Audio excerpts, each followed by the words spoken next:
I wanted to do a game, and I based on putting the pin in the light socket. I said, that's neat. If I could do that in a game and shock some kids, I think that might be a hit. Operation! It's Operation, Milton Bradley's goofy game for dopey doctors. Here's your patient.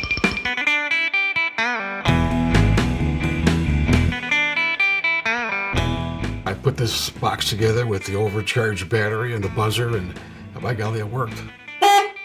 Marvin Glass was probably one of the best-known toy developers in the United States. So we carried the game into the city, made an appointment to see Marvin Glass, and walked into his office, and I was scared to death. It was just, his room was beautiful, you know, opulent furniture and fixtures and things on his desk. And he was a little man. He was about 4 feet tall. He looked like Mel Brooks.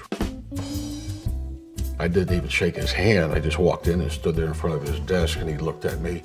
He kind of rolled his eyes behind his desk with the high back chair and, you know, beautiful furniture and women running around the office. I said, oh. So I took it, I put it on his desk. His secretary was there, his patent attorney. There was another person there, I'm not sure who it was. I think it might have been his bodyguard. He looked at me and he said, what is this shit? I said, this is an idea for a game.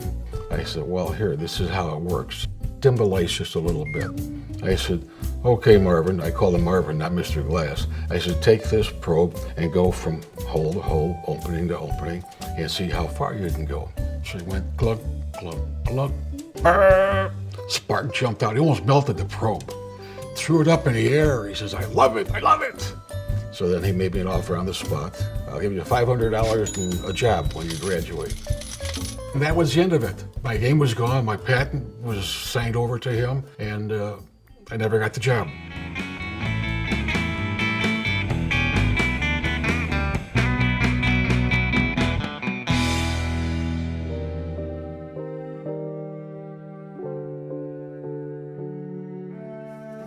That was hard to do, to file a Chapter 7 bankruptcy. Nobody in my family ever went belly up.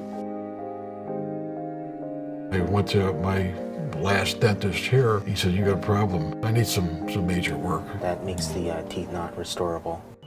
The man who invented the classic game Operation needs one. The toy community is rallying around its creator. He is apparently in need of oral surgery, but he doesn't have $25,000 to pay for it. When other toy makers heard of Spinello's plight, they rallied.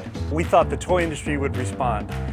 We didn't know the world would respond. They showed they don't have broken hearts, but big ones, contributing to a fund to pay for the surgery. It's beyond our wildest dreams. The response has been absolutely staggering.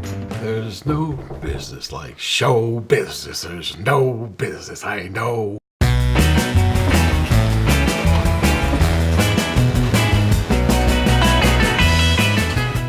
Could put a sensing electrode to an alarm, a buzzer in the operating room, and alert the surgeon that that's the nerve that should be protected. It never dawned on me until my son asked how my device worked. He said, Dad, you reinvented Operation. It takes a steady hand, because if you touch the side... Thanks to you, my brother and I decided to be doctors. The game sparked my curiosity in science and learning. I guess I really enjoyed honing my skills on that board game.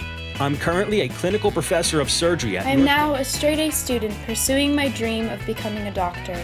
That is proof positive that what you play with and how you play affects who you become.